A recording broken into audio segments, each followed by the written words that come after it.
নবী সাল্লাল্লাহু আলাইহি ওয়াসাল্লাম একদিন ঘুম থেকে উঠলেন ভয়ে পেয়ে, আতঙ্কিত হয়ে। নবীজি ভয়ে পেয়ে আতঙ্কিত হয়ে ঘুম থেকে উঠে বলছেন, লা ইলাহা ইল্লাল্লাহ, লা ইলাহা ইল্লাল্লাহ, ওয়াইলুল লিল আরব, ওয়াইলুল লিল আরব মিন শাররি কদ ইকতারাব। আরব জাতির জন্য ধ্বংস, আরব জাতির জন্য ধ্বংস। কি ভয়ঙ্কর ফিতনা ধেয়ে আসছে ওদের দিকে, কি ভয়ঙ্কর ফিতনা ধেয়ে আসছে।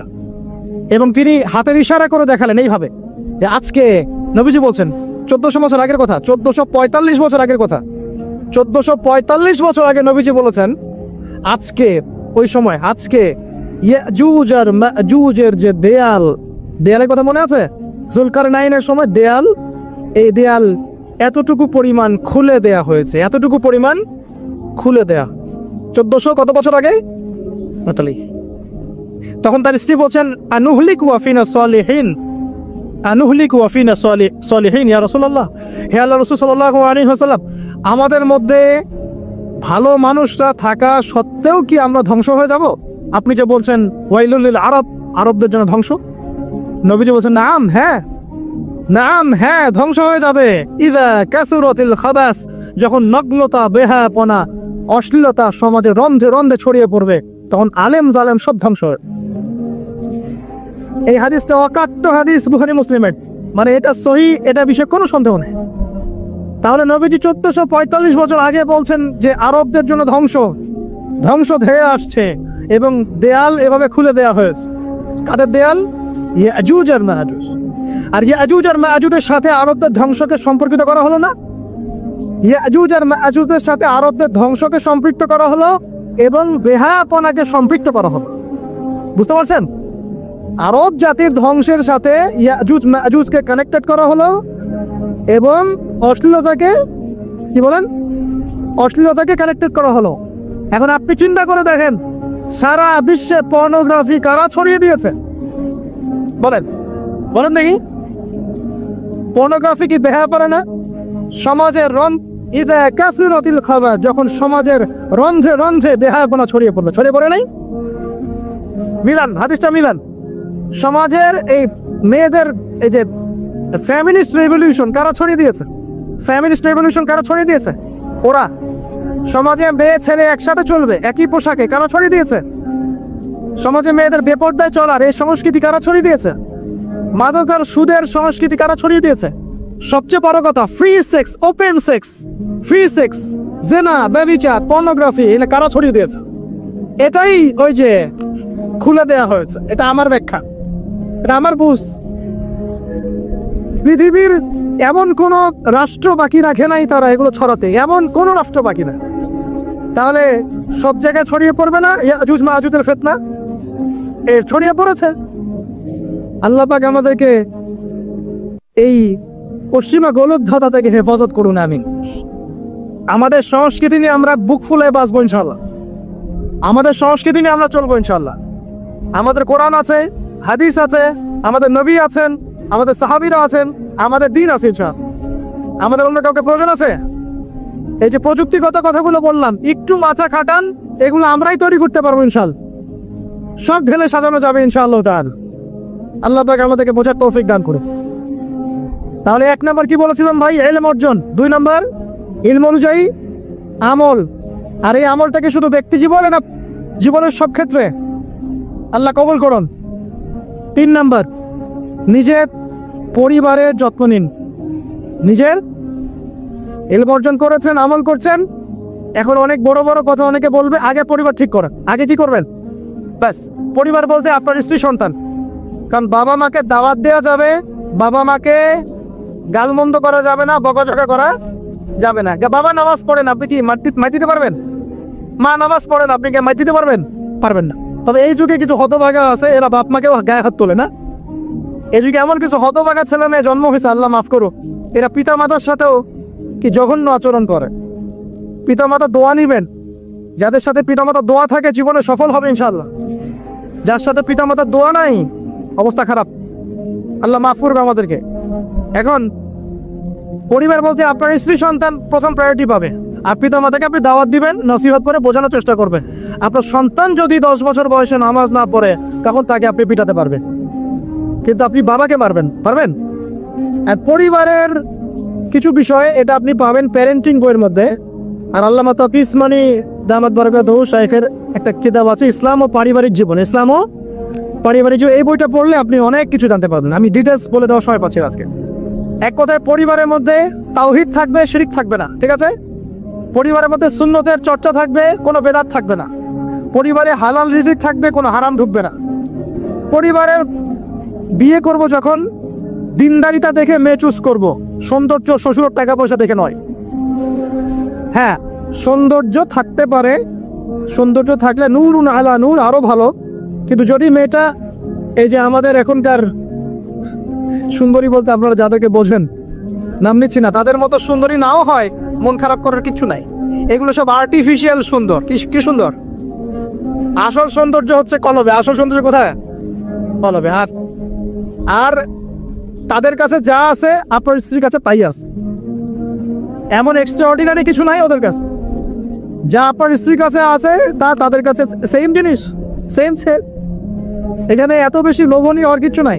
পর্নোগ্রাফি দেখতে দেখতে মানুষের মাথাটা এমন নষ্ট হয়ে গেছে, নিজের স্ত্রীকে এখন আর ভাল লাগে না, মানুষের বউকে ভাল লাগে, তাই না? এটার একমাত্র কারণ পর্নোগ্রাফি দেখা। যারা পর্নোগ্রাফিতে আসক্ত, আল্লাহ পাকের কাছে তওবা করবেন, বের হয়ে আসবেন, না হলে আপনি জীবনে কখনো সুখী হতে পারবেন না।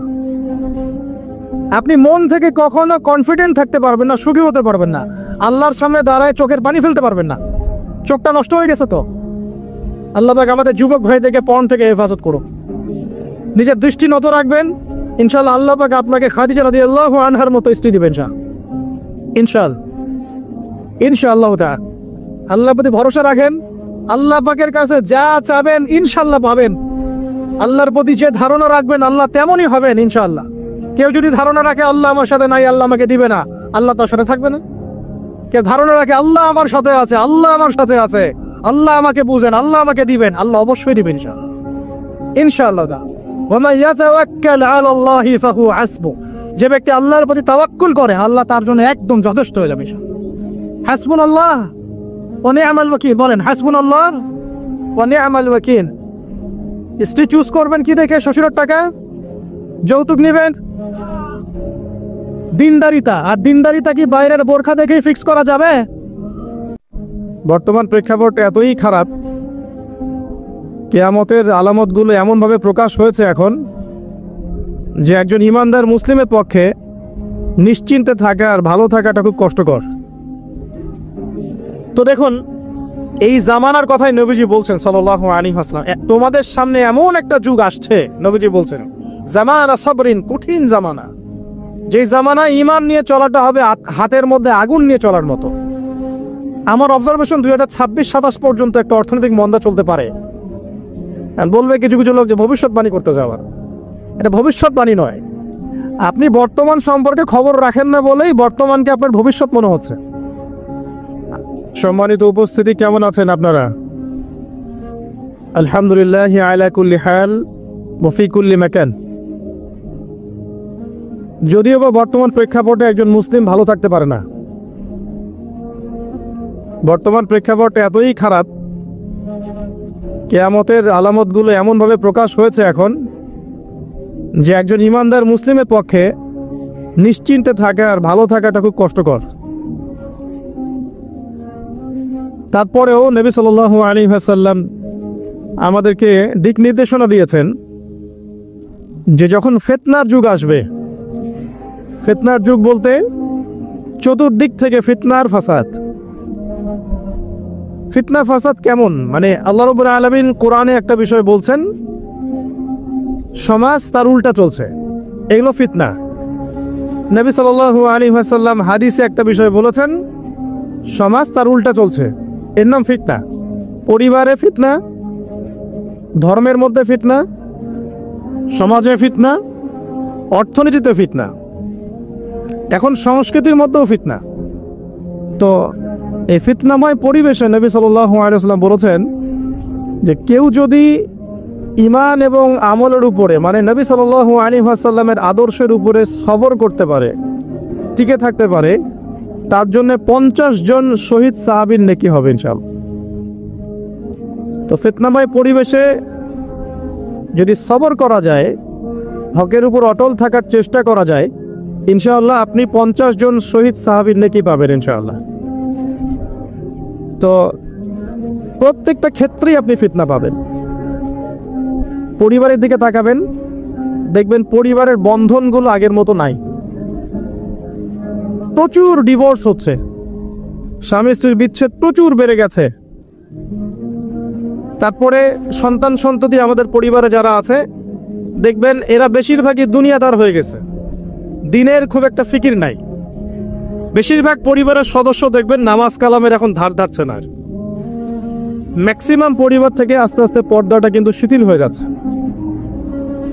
আপনি ব্যক্তি জীবনের দিকে তাকিয়ে দেখেন, গর্বের সাথে আমরা বলি না যে 90% মুসলিমের বাংলাদেশ, দেখবেন মেজরিটি সংখ্যক মুসলিম 5 ওয়াক্ত নামাজ জামাতে পড়ে না। বেশিরভাগ মুসলিম দেখবেন আল কোরআন বিশুদ্ধ করে তেলাওয়াতও করতে পারে না। তো এরপরেও আমরা দাবি করি যে আমরা প্রকৃত মুসলিম, জান্নাত আমাদের জন্য অপেক্ষা করছে। আসলে বাস্তবতা এমন নয়। যারা কোরআন আমরা টুকটাক পড়তে জানি তাদের মধ্যে কত পার্সেন্ট কোরআনের অর্থ বোঝে, এই আল্লাহ পাকের কিতাব আমার হাতে আছে, এই কিতাবের অর্থ কতজন বোঝে এটা একটা চ্যালেঞ্জ। যারা কোরআন পড়তে জানি আমরা তাদের প্রতি চ্যালেঞ্জ, দেখেন তাদের মধ্যে কত পার্সেন্ট মানুষ কোরআনের অর্থ বলতে পারবে। আর অর্থটা যে জানা জরুরি এই বিষয়টাও আমরা এখন জনগণকে বোঝাতে ব্যর্থ হচ্ছি। কোরআনের অর্থটা যে বোঝাটা জরুরি এটা বোঝাতেও ব্যর্থ হচ্ছে। কারণ আমরা সবাই প্রত্যেক হরফে 10 নেকি পেতে চাই। কোরআন তেলাওয়াত করলে প্রত্যেক হরফে 10 নেকি হবে, এই তো। তো এই কনসেপ্ট যখন আমার মাথায় ঢুকে গেছে আমি ওখানে নিজেকে থামিয়ে দিয়েছি। অর্থ বুঝে গবেষণা করলে এবং কোরআন কেন্দ্রিক জীবন ব্যবস্থা গড়লে যে আরো বেশি নেকি হয় এটা আমার মাথায় নাই। প্রত্যেক হরফে 10 নেকি তো আপনি পাবেন তেলাওয়াত করলে, কিন্তু অর্থ বুঝে এর ভিতরে ঢুকলে গবেষণা করলে এর মূল স্বাদটা পাওয়া যায়, এটা আমরা বুঝতে পারছি না। দেখবেন বেশিরভাগ মানুষ কোরআনের অর্থটা জানে না। আবার আমরা যারা টুকটাক ভাঙাচুরো অর্থ জানি তারা আবার দেখবেন কোরআনের সমস্ত আদেশ মেনে চলতে পারছি না এবং কোরআনের সমস্ত নিষেধও বর্জন করতে পারছি না। সমস্যা কিন্তু এখানেও থেকে গেছে। আবার কোরআনের ব্যাখ্যায় আছে হাদিস। তো এই হাদিসকে কেন্দ্র করে কোনো বিভ্রান্তির সুযোগ ছিল না, কিন্তু এখানেও আমরা বিভিন্ন জাল এবং বানোয়াট হাদিসের উপর আমলও শুরু করেছি। হাদিসের নামে এমন অনেক কিছুই চলছে সমাজে যেগুলোর সাথে হাদিসের কোনো সম্পর্ক নাই।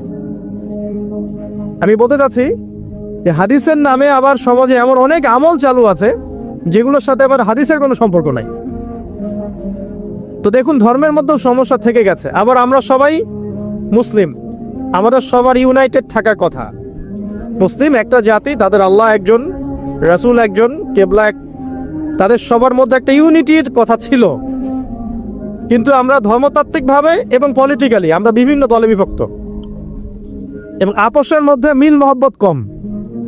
বাইরে হয়তো আমরা বলি যে আমি একজন ধর্মতাত্ত্বিক দলের সদস্য, সে আরেকটা ধর্মতাত্ত্বিক সংগঠনের সদস্য, সে আরেকটা মানহাজ ফলো করে, সে আরেক জামায়াতের, সে আরেক তরিকার ইত্যাদি। আমরা সবাই এক, যদি আমরা বাইরেই কথাটা বলি, কিন্তু অন্তর থেকে কিন্তু আমাদের এই বিষয়টা আসছে না।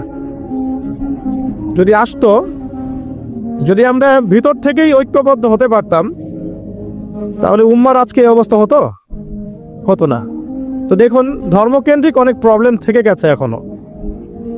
আবার আল্লাহ রাসূল সাল্লাল্লাহু আলাইহি ওয়াসাল্লাম হাদিসের মধ্যে এবং আল্লাহ পাক কোরআনের মধ্যে ধর্ম নিয়ে বাড়াবাড়ি করতে নিষেধ করেছে। ধর্ম নিয়ে বাড়াবাড়ি করো না, তোমরা নিজেদের ধর্ম পালন করো।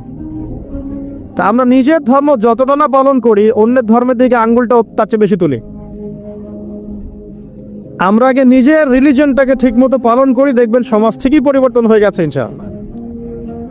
তো আমি একটা ধর্ম পালন করি বলে অন্য ধর্মের মানুষের প্রতি বিদ্বেষ পোষণ করতে হবে বা তাদের উপর ঘৃণার মনোভাব প্রকাশ করতে হবে, এটা আল্লাহ পাক শেখান নাই, তার রাসূল শেখান নাই। আল্লাহ এবং তার রাসূল কি শিখিয়েছেন? ইসলামের সত্য বিষয়টাকে আপনি সবার সামনে উপস্থাপন করবেন, যার ইচ্ছা হবে সে কবুল করবে, যার ইচ্ছা হবে সে অস্বীকার করবে। যার যার কবরের শেষে যাবে, যার যার হিসেব শেষে দিবে। চাপিয়ে দেওয়ার সিস্টেমটা ইসলামের মধ্যে নাই। এখন আসেন, পরিবারের আপনাকে ফিতনা কিছু বললাম, অর্থনীতির জীবনে যাবেন, ব্যবসা বাণিজ্যের মধ্যে যান, দেখেন বেশিরভাগ কালোবাজারি করছে, সিন্ডিকেট করছে, মজুদদার মাপে কম দিচ্ছে, জনগণকে ঠকাচ্ছে, করছে না? ইকোনমিক্যাল ফিতনা। তারপরে আপনি আরো দেখবেন ইকোনমিক সেক্টরে রিবা ভর্তি, সুদ। সুদ রিবা মানে কি? সুদ, রিবা দিয়ে ভর্তি, ঘুষ ছাড়া কাজ হচ্ছে না।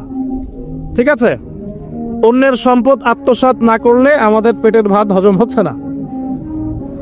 এই যে দুর্নীতি বলেন, ঘুষ বলেন, রিবা বা সুদ বলেন, হ্যাঁ, তারপরে কালো বাজারি বলেন, কালো টাকা সাদা করার টেন্ডেন্সি বলেন, পাচার বলেন, সবগুলো অর্থনৈতিক ফিতনা। এগুলো হচ্ছে কি? অর্থনৈতিক ফিতনা।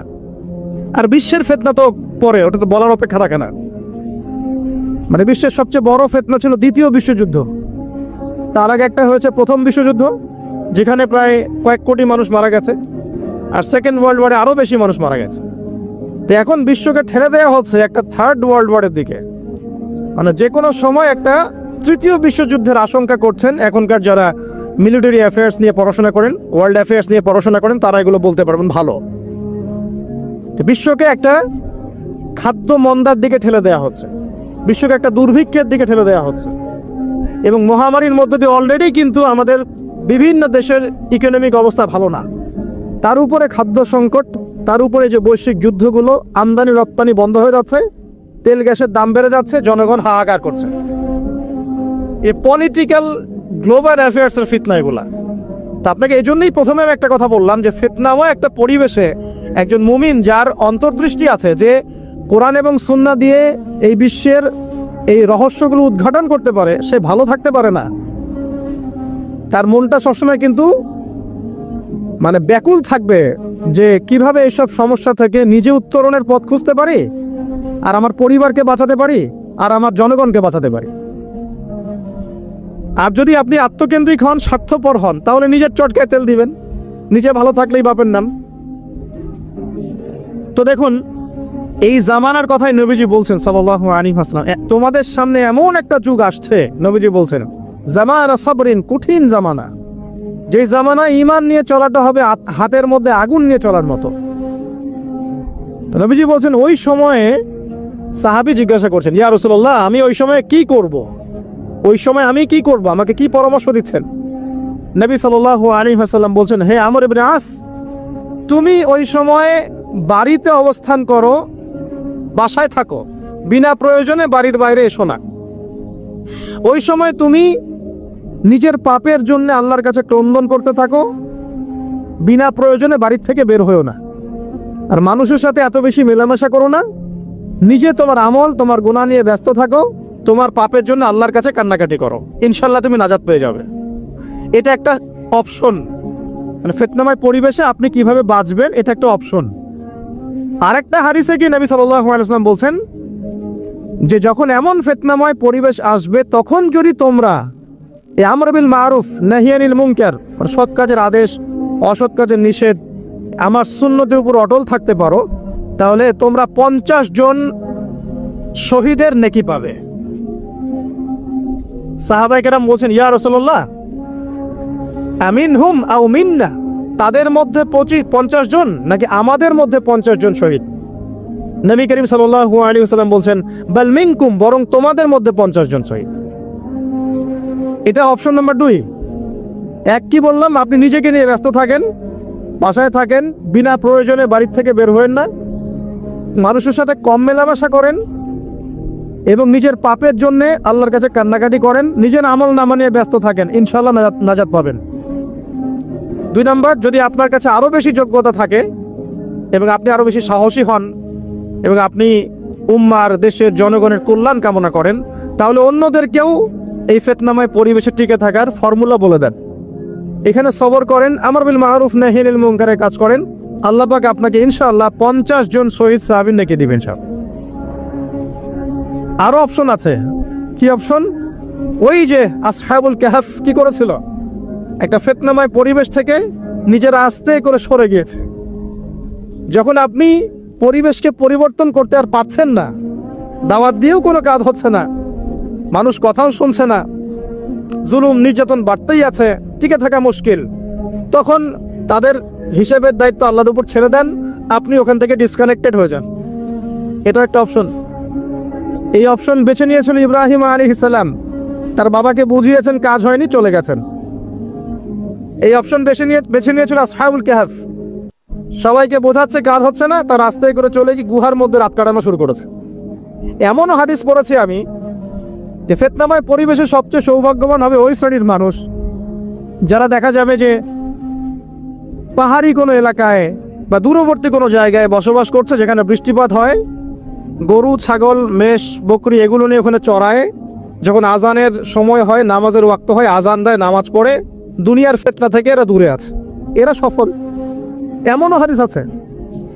হয়তো আপনার কাছে মনে হচ্ছে না এখন ওই যুগ আসে নাই, কিন্তু আমি আপনাকে বলে দেই যে কোরআন এবং সুন্নাত চোখ দিয়ে যদি আপনি দেখতে শেখেন এবং বর্তমান বিশ্বের প্রেক্ষাপটটা অ্যানালাইসিস করার যোগ্যতা আপনি অর্জন করেন কোরআন সুন্নার চোখ দিয়ে, আপনি বুঝতে পারবেন সেই সময় অনেক আগেই চলে এসেছিল। এখন ফিতনা এবং ফাসাদময় এই পরিবেশে আমরা কি করতে পারি, ছোট স্কেলে, বড় স্কেলে না, ছোট স্কেলে। আমি আজকে বড় বিষয় নিয়ে কথা বলতে আসি নাই, কারণ আমি চিন্তা করলাম যে আসলে প্রথমে যদি ব্যক্তিকেন্দ্রিক বিষয়টা ঠিক না হয়, বড় বিষয় আলোচনা করে কোনো লাভ নাই। আগে ব্যক্তি যদি ঠিক না হয়, বড় বিষয় আলোচনা করে আসলে কোনো লাভ নাই, আপনারা বুঝবেনও না, মাথার উপর দিয়ে চলে যাবে। এখন গ্লোবাল অ্যাফেয়ার্স নিয়ে কথা বলে খুব একটা ফায়দা নাই আপনাদের। এখন ইকোনমিক পুরো এই সুদভিত্তিক সিস্টেম আপনি চেঞ্জ করতে পারবেন না, এবং পুরো যে তাগুতি ব্যবস্থা আপনি চেঞ্জ করতে পারবেন না। আপনি কি করতে পারবেন? আপনি নিজেকে পরিবর্তন করতে পারবেন, আপনার পরিবারকে পরিবর্তন করতে পারবেন। এতটুকু আপনার পক্ষে এখন পর্যন্ত সহজ, ঠিক না? ঠিক কথা। এটা আপনি এখন করতে পারবেন। তো এটার ফর্মুলা কি? ফর্মুলা ঘাটতে গিয়ে আল্লাহ পাক আমার মাথার মধ্যে একটা হাদিস নিয়ে এসে দিলেন। কারণ আমি বিশ্বাস করি যে আপনারা বলছেন মৌলানা, আল্লামা, আমি আসলে এমন কিছু নই। এই কথাগুলো আসলে আমার সাথে যায় না। আমি নিতান্তই একজন ছোট মানুষ এবং তালেবে ইলম, জ্ঞানের পথের পথযাত্রী। আর আমি তালেবে ইলম হয়ে থাকতে চাই। আমি মুফতি হই, আমি মুহাদ্দিস, মুফাসসির বা যে শব্দগুলো আপনারা বলছেন, এমন কিছুই নাই। আসলে কিয়ামতের মাঠে আমি জান্নাতে যেতে পারবো কিনা আমি নিজেই জানি না। যখন কোনো মানুষ নিজেকে অনেক বড় মনে করা শুরু করবে, বুঝে নেবেন সেই ইবলিসের আনুগত্য করা শুরু করেছে আর কি। কারণ ইবলিস বলেছিল আবা ওয়াস্তাকবারা, আমি খলাকতানি মিন নার ওয়া খলাকতাহু মিন তিন, আমাকে সৃষ্টি করেছেন আগুন দিয়ে, আদমকে সৃষ্টি করেছেন মাটি দিয়ে, আমি কেন আদমকে সিজদা করতে যাব? তো এটা ইবলিসের চরিত্র, আবা ওয়াস্তাকবার, সে উদ্ধত হয় এবং অহংকার প্রদর্শন করে। তা আমি মনে করি যে আমি কিছু বলি না, আল্লাহ রাব্বুল আলামিন আমাকে বলার তৌফিক দেন মাত্র, আলহামদুলিল্লাহ। তা আমার মাথায় একটা হাদিস আসছে, সকাল থেকে ঘুরছে। সেটা হচ্ছে, দেখুন, বারা ইবনে আযিব রাদিয়াল্লাহু আনহু থেকে বর্ণিত হাদিসটা আসছে এবং হাদিসটা বিশুদ্ধ। এখান থেকে আমি মূল আলোচনা যাচ্ছি যে একদিন আনসার মানুষদের মধ্যে, আনসার কারা? আমাদের আনসার বাহিনী। আনসার কারা? যারা মুহাজির সাহাবীদেরকে আশ্রয় দিয়েছিল মদিনায়, তাদেরকে কি বলা হয়? আনসার। তাহলে শব্দটা সুন্দর না? তাহলে আমাদের বাহিনীর নামটাও সুন্দর, মাশাআল্লাহ। তো আনসার সাহাবীদের মধ্যে একজন ইন্তেকাল করেছেন, ইন্না লিল্লাহি ওয়া ইন্না ইলাইহি রাজিউন। এখন তাকে দাফন করা হচ্ছে, আর নবী সাল্লাল্লাহু আলাইহি ওয়াসাল্লাম কবরের পাশে চুপ করে বসে পড়লেন। তার বসা দেখা দেখি বাকি সাহাবীরাও তাকে ঘিরে গোল করে বসে পড়লেন। তারা বলছেন, আমরা এমন ভাবে এখানে বসেছিলাম যেন আমাদের মাথার উপরে পাখি এসে বসতে পারে, চুপচাপ, কোনো নড়াচড়া নাই। দেখেন, রাসূলের সাথে বসার সুন্নত দেখেন। কোরআন এবং হাদিসের মাহফিলে বসার কিন্তু সুন্নত আছে। এখানে বসে দুনিয়াবি এত গল্পগুজব করা যাবে না, এই মোবাইল টোবাইল হাবিজাবি নিয়ে এত ব্যস্ত থাকা যাবে না, দিলের কান দিয়ে শুনতে হবে, ঠিক আছে? আদব আছে, না হলে কথা আপনার উপর তাসির করবে না। তারা এমনভাবে বসেছিলেন যেন মাথার উপরে পাখি বসতে পারে, সুবহানাল্লাহ। এবার নবী করিম সাল্লাল্লাহু আলাইহি ওয়াসাল্লাম বলছেন যে যখন মাইয়িতকে কবরে শোয়ানো হয় তখন সে তাকে দাফন করে যাওয়া ব্যক্তিদের হাঁটার খসখস আওয়াজ শুনতে পায়। এরপরে তাকে যখন শুইয়ে দেওয়া হয়, সে যদি মুমিন ব্যক্তি হয় তাহলে তার মাথার দিকে তার সলাত এসে দাঁড়িয়ে যায়। দুনিয়াতে আপনি যে নামাজগুলো পড়েছেন, আমি যে নামাজগুলো পড়ছি, এগুলো মাথার দিকে দাঁড়িয়ে যায়। ডান দিকে চলে আসে তার সওম, সওম মানে কি? রোজা। বাম দিকে চলে আসে জাকাত, জাকাত মানে কি? জাকাতের সাথে তো আমরা পরিচিত নই। আমরা ওই যে রাস্তাঘাটে যে দান খয়রাতগুলো উঠানো হয়, এগুলোর সাথে খুব পরিচিত, তাই না? কত টাকা, কত পয়সা, কি কি গান করে আর টাকা কালেকশন করে না। অনেক সময় দেখা যায় রাস্তায় যাচ্ছি আমরা গাড়ি নিয়ে, পারলে গাড়ির সামনে এসে হুমড়ি খেয়ে পড়বে টাকা নেওয়ার জন্য। এইভাবে টাকা কালেকশন করতে কে শিখিয়েছে ইসলামে? আর আমরা অনেক সময় ছোট ছোট বাচ্চাদেরকে দিয়ে, মাদ্রাসার ছোট ছোট বাচ্চাদেরকে দিয়ে টাকা কালেকশন করাই। এটা ঠিক না। কেন ঠিক না জানেন? ছোটবেলা থেকেই ওর ব্যক্তিত্ব নষ্ট হচ্ছে। এই হাতটা উত্তম না এই হাতটা উত্তম? উপরের হাত উত্তম, নিচের হাত উত্তম? তো ছোটবেলা থেকে সে নিচের হাতে অভ্যস্ত হচ্ছে। দেখেন, এত টাকা পয়সা কালেকশন করে আমাকে আর একটা স্বতন্ত্র মসজিদ করতেই হবে জরুরি? খুবই জরুরি ছিল। মানুষের কাছে হাত চেয়ে, হাত পেতে রাস্তাঘাটে এরকম করে গাড়ি থামিয়ে, তারপরে কি বলবো, সুর করে গান গেয়ে এত টাকা পয়সা কালেকশন করতেই হবে? মসজিদটা আমাকে টাইলস ফিটিং করতেই হবে? এসি মসজিদ করতেই হবে? আমরা এমনও মসজিদ রংপুরে দেখেছি 10 বছরেও টাকা কালেকশন শেষ হয় নাই। 10 বছর ধরে কালেকশন হচ্ছে। আমি ছোটবেলা থেকে দেখছি কালেকশন হচ্ছে। কি বুঝলেন? তো এগুলো আমাদের ব্যক্তিত্ব নষ্ট করে। মুসলিমরা উপরের হাতের মালিক। সারা বিশ্ব আমরা একসময় চালিয়েছি। এই পশ্চিমা সভ্যতা আমাদেরকে কি শিখায়? সারা বিশ্ব আমরা চালিয়েছি। এই আপনার উমাইয়া খেলাফতের সময়ও কর্ডোভায় আব্দুর রহমানের যে শাসন ছিল, কর্ডোভা, স্পেন, পর্তুগাল, পুরো জায়গাগুলো পশ্চিমা বিশ্বের, এগুলো মুসলিমরা শাসন করেছে প্রায় 500-600 বছর। ইতিহাস তো আমরা জানিও না, পড়িও না, ভুলে গেছি। ইতিহাস পড়তে হয়। হিস্ট্রি ঘাটলে দেখবেন রাসূল সাল্লাল্লাহু আলাইহি ওয়াসাল্লামের 23 বছরের নববী যুগ, স্বর্ণযুগ, তারপর আবু বকর সিদ্দিকের খেলাফত, তারপর উমর ইবনুল খাত্তাবের খেলাফত। আবু বকর সিদ্দিকের 2 বছর বা 2.5 বছর, উমর রাদিয়াল্লাহু আনহুর প্রায় 10 বছর, তারপর উসমান রাদিয়াল্লাহু আনহুর 12 বছর, আলী রাদিয়াল্লাহু আনহুর প্রায় 2-2.5 বছর, তারপরে হাসান রাদিয়াল্লাহু আনহু 6 মাস। এরপরে উমাইয়া খেলাফত শুরু হলো মুয়াবিয়া রাদিয়াল্লাহু আনহুর হাতে, প্রায় 20 বছর। উমাইয়ারা শাসন করেছে প্রায় 90 থেকে 100 বছর। তারপর জাব নদীর যুদ্ধে উমাইয়া আব্বাসী ওরা একে অপরের সাথে যুদ্ধ করেছে, করে উমাইয়ারা পরাজিত হয়ে আব্বাসীরা ক্ষমতায় গিয়েছে। ক্ষমতায় গিয়ে তারা প্রায় শাসন করেছে প্রায় 550 বছর। এদিকে উমাইয়াদের মধ্যে যারা পরাজিত হয়েছে ওরা চলে গিয়ে কর্ডোভা, আন্দালুসিয়া, ওই দিকে খেলাফত কায়েম করেছে। তারপরে আবার এদিকে ফাতেমি খেলাফত ছিল, উসমানীয় খেলাফত ছিল, তারপরে মিশরে তুলুনি একটা রাজবংশ ছিল, আমাদের সাবকন্টিনেন্টে মোগলরা ছিল, সারা বিশ্বে আমরাই ছিলাম। ইতিহাস তো ভুলে গেছে। তা আমরা সবসময় উপরের হাত ছিলাম, উপরের হাত। আমরা দিতাম, মানুষ নিত। আর এখন কি হচ্ছে? আমরা এখানে আমরা চাই, মানুষ দেয়। আর ওরা কি এমনি দেয়? ওরা চড়া সুদ দিবে না?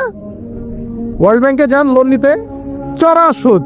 আর এই সুদ শোধ করতে গিয়ে বিভিন্ন দেশ শ্রীলঙ্কা হয়ে যাচ্ছে। সুদ তো শোধ করতে হবে, এমনি তো আপনাকে আর এগুলো দিবে না। এই সুদটা শোধ করতে গিয়ে আমাদের জিনিসপত্রের দাম বেড়ে যাবে, তারপরে দেখবেন জনগণের উপর কর বেড়ে যাবে, অনেক প্রবলেম। আর এই প্রবলেমগুলো ফেস করতে হবে কি কারণে? রিবা বা সুদের কারণে। তো এই যে বলছি, দেখেন ছোটবেলা থেকেই যে আমরা নিচের হাতে অভ্যস্ত হচ্ছি, এটা ত্যাগ করতে হবে। ব্যক্তিত্বের পরিচয় দেন। এত টাকা পয়সা চেয়ে প্রতিষ্ঠান করার দরকার নাই। আমার জমি আছে 1 বিঘা, আমি প্রতিষ্ঠান করবো ইনশাআল্লাহ। আপনার 2 বিঘা আপনি করেন, যার সামর্থ্য আছে সে করবে, সামর্থ্য নেই করার দরকার নাই। আর একটা মসজিদ যদি কবুল হয়, একটা মসজিদ একটা জেলার জন্য যথেষ্ট। একটা মসজিদ নববী থেকে নবী সাল্লাল্লাহু আলাইহি ওয়াসাল্লাম সারা দুনিয়া শাসন করেছে। আর আমাদের তেমন কোটি কোটি মসজিদ বাংলাদেশে। এই যুগের কথাও নবীজি বলেছেন, যে যুগে মসজিদগুলো চাকচিক্যময় হবে, মসজিদগুলো কি হবে? চাকচিক্যময় হবে, হেদায়েত উঠে যাবে এবং মসজিদের মধ্যে সরগোল হট্টগোল বেড়ে যাবে। দেখেন না মসজিদে হট্টগোল বেড়ে গেছে না? এটা সেই যুগ। তো যেটা বলছিলাম প্রিয় ভাইরা, যে নিচের হাতে অভ্যস্ত না, উপরের হাতে অভ্যস্ত হতে হবে। এই কারণে এই যে একটা হাদিসের কথা শুরু করলাম, যে আনসার সাহাবী কারা ছিল?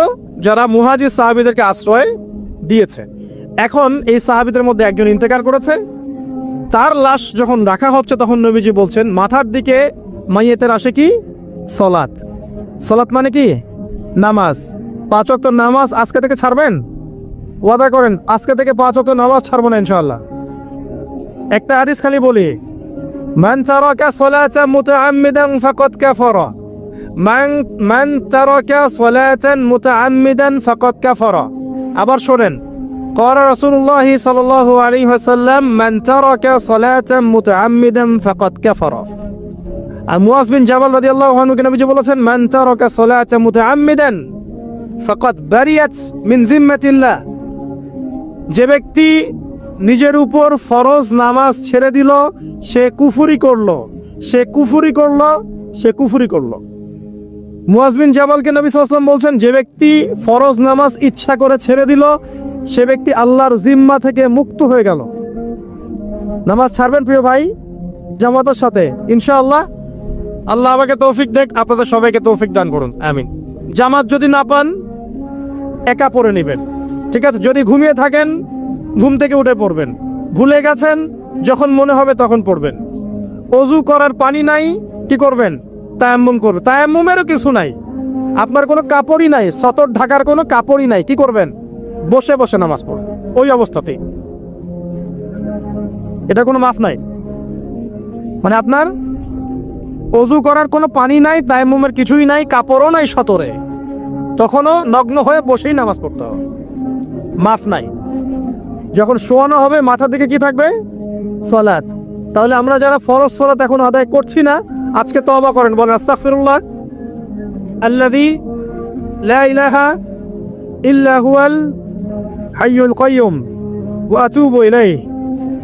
হে আল্লাহ আমরা তওবা করছি, সারা জীবনে যত নামাজ পড়ি নাই এই সমস্ত নামাজ না পড়ার পাপ থেকে তোমার কাছে তওবা করছি। ঠিক আছে? এটা আস্তাগফিরুল্লাহর অর্থ নয়, আমি বাংলায় বললাম। আর যদি নামাজ কাজা করে আদায় করে দিতে পারেন আলহামদুলিল্লাহ, খুবই ভালো হয়। যদি নাও পারেন তাও এখন থেকে আর কোনো নামাজ বাদ দিয়েন না, আর বেশি বেশি নফল নামাজ পড়ার চেষ্টা করেন। আল্লাহ পাক তৌফিক এনায়েত করুন। আসুন, তারপরে ডান দিকে কি? সওম। সওম মানে কি? রোজা। রমজান মাসে রোজা রাখি সবাই তো মাশাআল্লাহ, আলহামদুলিল্লাহ। রমজান মাসে সওম রাখার পাশাপাশি বেশি বেশি নফল সওম রাখার ব্যাপারে অভ্যস্ত হওয়ার চেষ্টা করতে হবে। সবচেয়ে সেরা সওমগুলো হচ্ছে মাসের 3 দিন, আইয়ামে বীজের সওম, চাঁদের 13, 14 এবং 15 তারিখ। আর সপ্তাহে 2 দিন, সেটা হলো বৃহস্পতিবার এবং কি সোমবার। আল্লাহ পাক তৌফিক দান করুন, আমিন। এছাড়া আরাফার সওম আছে, আশুরার সওম আছে, ঠিক আছে? জিলহজ মাসের প্রথম 10 দিন রাখতে পারেন ইত্যাদি। এবার বাম দিকে কি? যাকাত। যেটা বলছিলাম যাকাতের সাথে আমরা খুব একটা পরিচিত নই, অথচ যাকাত একটা ফরজ ইবাদত। কেউ যদি নামাজ এবং যাকাতের মধ্যে পার্থক্য করে সে ব্যক্তি কাফের হয়ে যাবে। কেউ যদি মনে করে নামাজ আমি মানি যাকাত আমি মানি না, তাহলে কাফের হয়ে যাবে। নিসাব পরিমাণ সম্পদ হলে প্রত্যেক মুসলিমের উপর যাকাত ফরজ, ঠিক আছে? এবং এই যাকাতই হচ্ছে আপনার ইসলামিক অর্থনীতির মূল ভিত্তি। যাকাত হচ্ছে ইসলামিক অর্থনীতির কি? মূল ভিত্তি। তো যে কথা বলছিলাম প্রিয় ভাইরা, দেখুন যাকাত ইসলামিক অর্থনীতির মূল ভিত্তি। কিভাবে জানেন? ব্যবসা এবং যাকাত এটা কি করে? এটা একটা মার্কেটের মধ্যে সম্পদ ঘুরতে থাকে। আমি বুঝাচ্ছি আপনাকে। মনে করেন আপনি ব্যবসা করছেন এবং যাকাত দিচ্ছেন। যাকাত কারা দিবে? যারা যাকাতের নিসাব পরিমাণ সম্পত্তি রাখে, মানে কিছুটা ধনী তারা। তো তারা ব্যবসা করছে মাশাআল্লাহ। ব্যবসা যখন করে ব্যবসায় কি থাকে? লাভ থাকে, লস থাকে, লাভ থাকে, লস থাকে। লাভও হতে পারে আপনার, লসও হতে পারে। আর সুদে কি? শুধু লাভ, লস আছে? লস নাই। পার্থক্য বোঝেন। এখন ব্যবসা যখন আপনি করবেন, এই টাকা বা মূল যে ক্যাপিটাল যেটা বলে অর্থনীতির ভাষায়, এটা মার্কেটের মধ্যে সার্কুলেট করতে থাকবে। আজকে আপনি ধনী, লাভ করেছেন, কালকে লস করবেন, এই ধন আরেকজনের হাতে চলে যাবে। সে আবার ব্যবসা করছে, সে লাভ করলে সম্পদ তার হাতে থাকলো, লস করলে আরেকজনের হাতে। মানে এই মানিটা, ক্যাপিটাল যেটা, এটা মার্কেটের মধ্যে ঘুরতে থাকে। আজকে কেউ ধনী, কালকে কেউ ধনী, আজকে কেউ ফকির, কালকে কেউ ধনী, এইভাবে। এখানে আল্লাহ পাক যাকে ইচ্ছা হয় ধন দেন, যাকে ইচ্ছা হয় দরিদ্র করেন। এটা আল্লাহ পাক নিয়ন্ত্রণ করেন। আবার এর মধ্যে যারা ধনী হবে তারা আবার জাকাত দিবে। কাকে জাকাত দিবে? যে গরিব তাকে। এই কারণে অর্থনৈতিক সাম্য থাকবে এবং টাকা, ক্যাপিটাল মার্কেটে সার্কুলেট করতে থাকবে। এটা হচ্ছে ইসলামিক ইকোনমিক্স। বুঝাতে পারছি না মনে হয়। আর রিবায় কি হবে? রিবায় কোনো লসের চান্স নাই। মানে এখানে ধনী আরো ধনী হতে থাকবে, গরিব আরো গরিব হতে থাকবে, প্লাস জাকাতও দিবে না। তখন সমাজের একটা অংশ অনেক ধনী হবে, আরেকটা অংশ একদম মাটিতে পড়ে যাবে, কোনো ব্যালেন্স হবে না। এই কারণে বিশ্বের একটা অংশ, ওই বিশ্বের একটা বড় অংশ যারা সুদখোর, যেখান থেকে সুদ এসেছে, ওইটা আস্তে আস্তে ধনী হয়ে গেছে এবং বিশ্বের বহু কান্ট্রি আস্তে আস্তে দারিদ্র সীমার নিচে চলে আসছে। এটা শুধু ব্যক্তির ক্ষেত্রেই নয়, এটা সমাজের ক্ষেত্রেই নয়, পুরো বিশ্বেটা হচ্ছে। তো এই হলো রিবা এবং ব্যবসা ভিত্তিক, জাকাত ভিত্তিক ইকোনমিক সিস্টেমের পার্থক্য, বেসিক ডিফারেন্স। রিবার মধ্যে আল্লাহ পাক তার হাত উঠিয়ে নেন, আল্লাহ পাক সেখানে আর ইন্টারফেয়ার করেন না।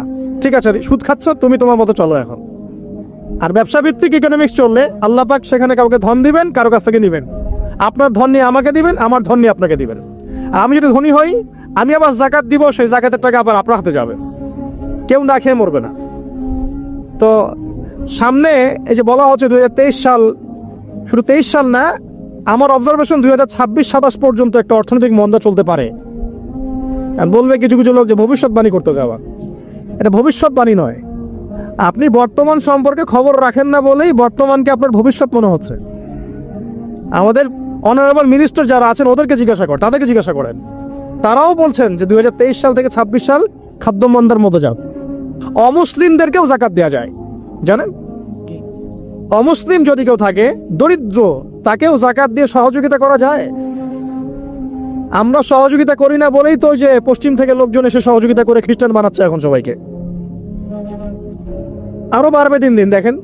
আমরা তো সহযোগিতা করছি না। আপনার পাশে আপনার প্রতিবেশী না খেয়ে মারা যাচ্ছে, আপনি যাচ্ছেন না। এখন তো অন্য কেউ এসে যদি সাপোর্ট করে, ও তো তার দলেই ভিড়বে তখন। স্বাভাবিক, এটাই হচ্ছে এখন। আল্লাহ বোঝার তৌফিক দান করুক আমাদেরকে। বাম দিকে মাইয়াতে থাকবে কি ভাই? যাকাত।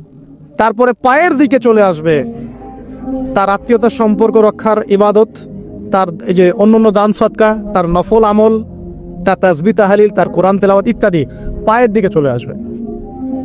এখানে একটা হাদিস এসেছে, সূরাতুল মুলক যে ব্যক্তি রাতের বেলা তেলাওয়াত করবে, কোন সূরা ভাই? তাবারাকাল্লাযী বিয়াদিহিল মুলক ওয়া হুয়া আলা কুল্লি শাইইন কাদির।